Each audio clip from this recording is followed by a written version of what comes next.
My phone buzzed just as I was pulling my hair into a loose bun, ready to head out for a quiet dinner with my husband.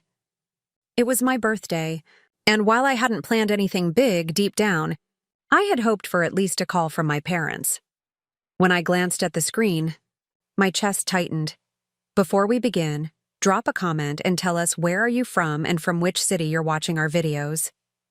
And after watching the whole video, don't forget to tell us, what would you do in this situation?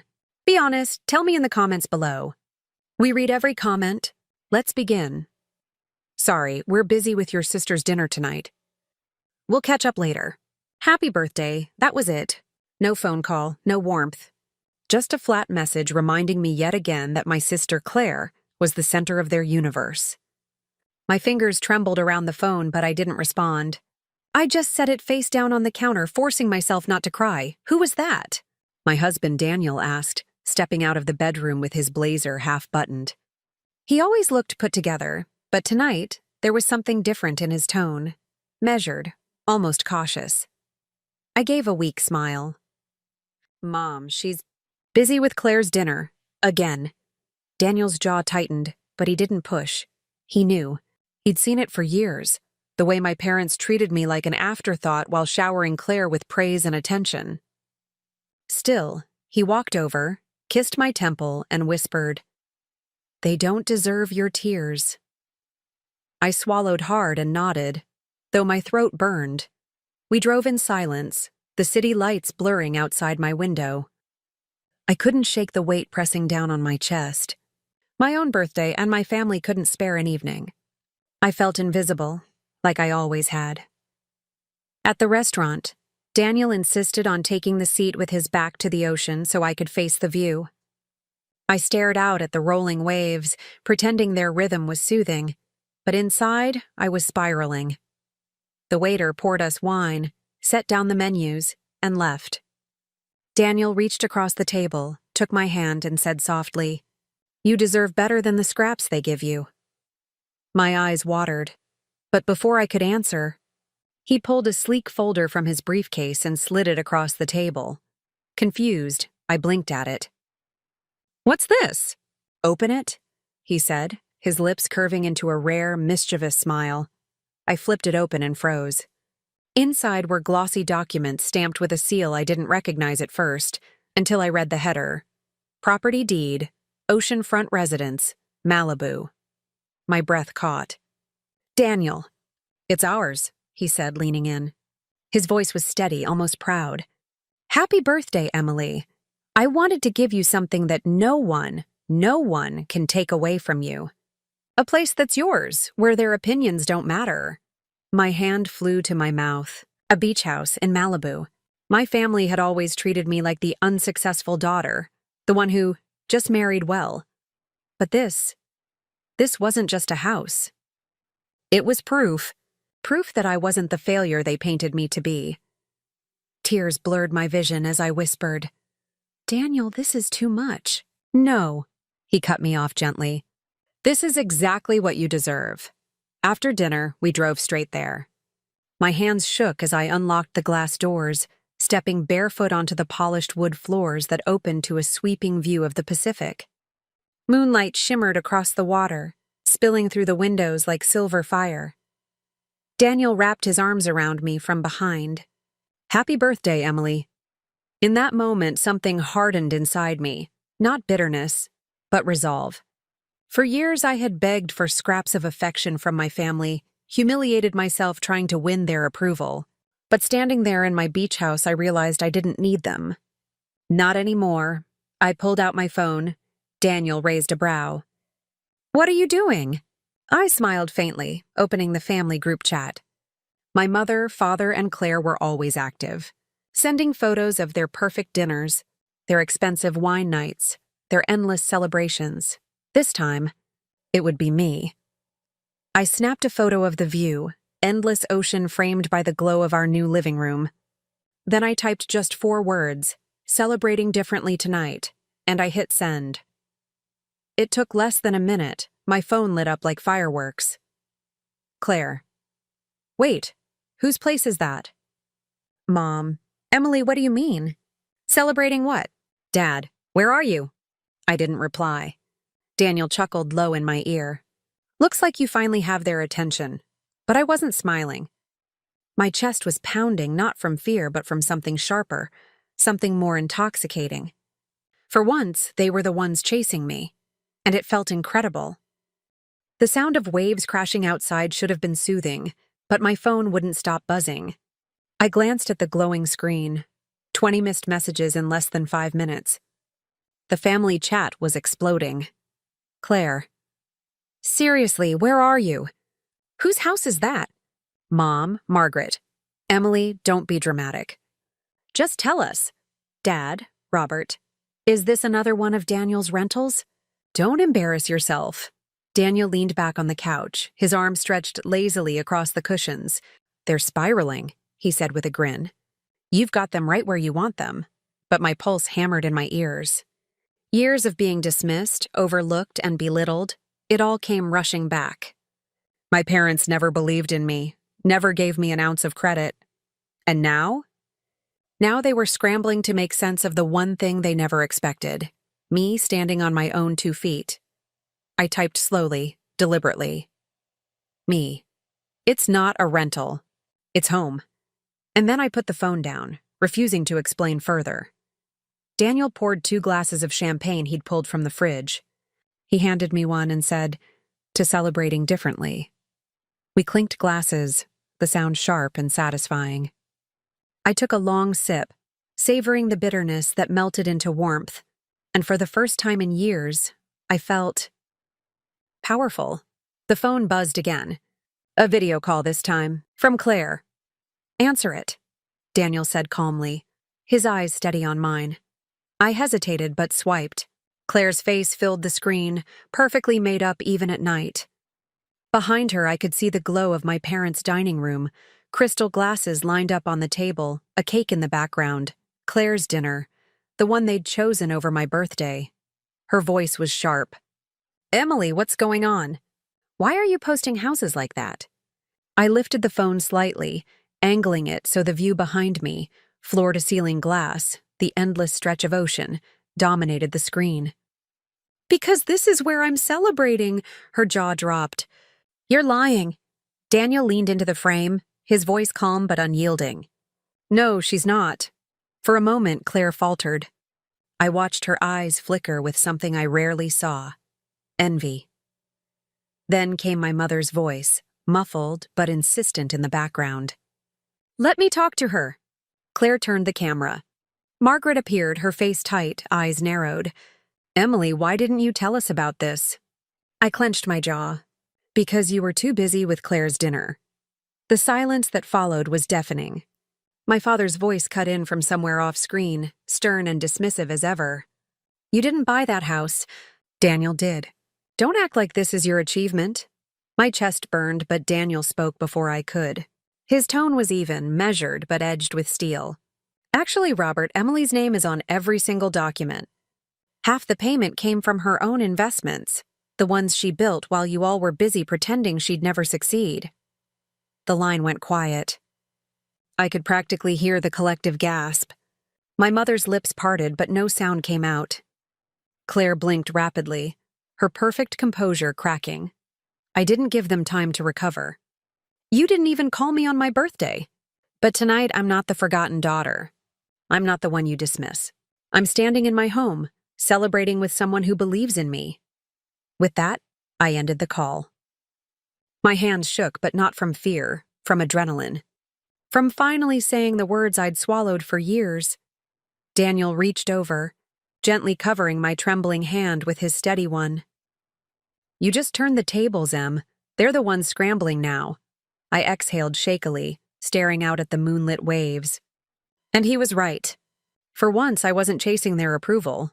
They were chasing me. The phone buzzed again, message after message lighting up the screen. Mom. Emily, we didn't mean to hurt you. Can we talk?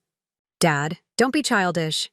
Call us back, Claire. You could have at least told us first. This is so petty.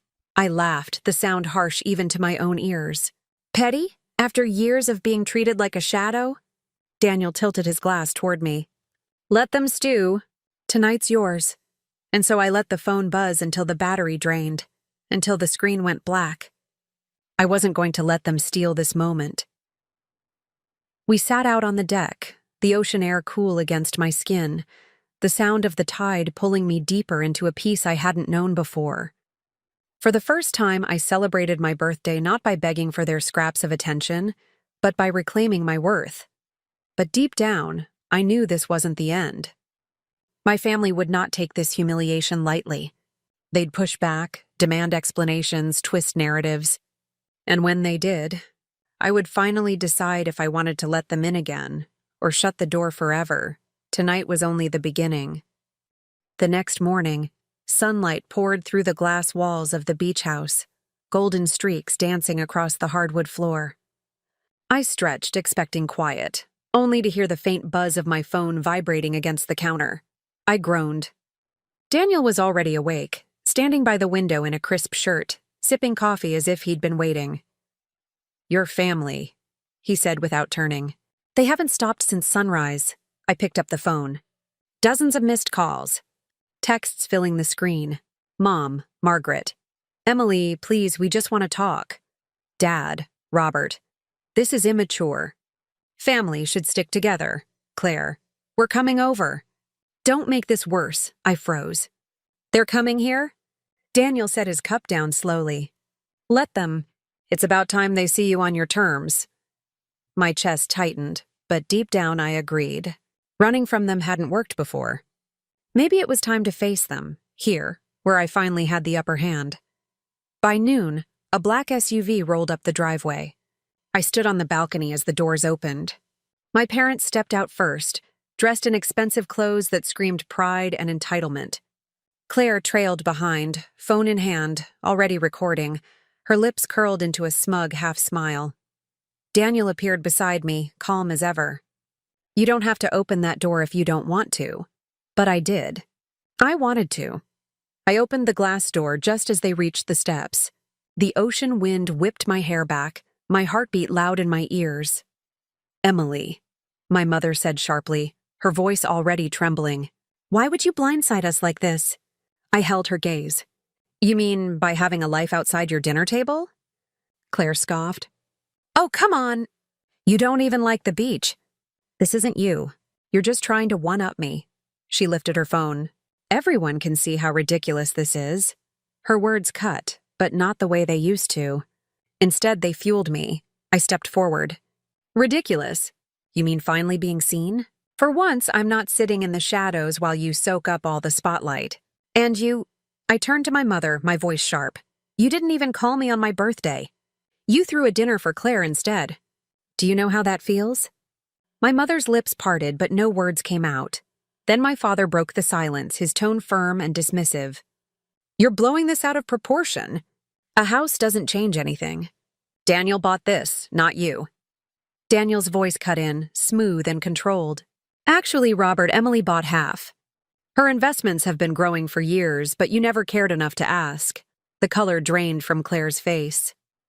My father's eyes narrowed, but he stayed quiet. My mother glanced between us, clearly unsettled. I took a step closer, my voice trembling with restrained emotion.